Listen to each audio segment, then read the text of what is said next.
Welcome. Today we're going to show you how to set up stop loss and take profit automatically on MT4.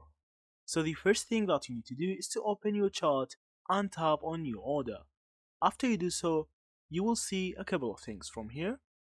In the order window, you'll see the stop loss and take profit fields. You need to enter the price where you want your trade to close off.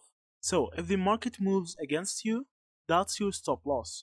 You need to put it right at the price to sell at the percentage where you think that you will lose money if it's go down that way.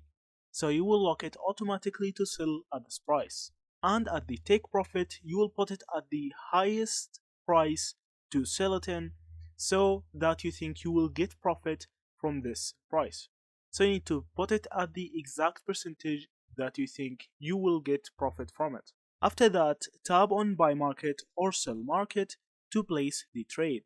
You can also modify the trade later, so just open the trade and drag below your entry, add stop loss or above your entry for take profit.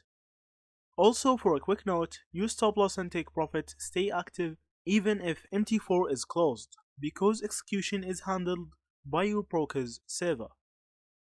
So always double check your price levels before confirming. And that's it. Thank you for watching and see you in the next videos.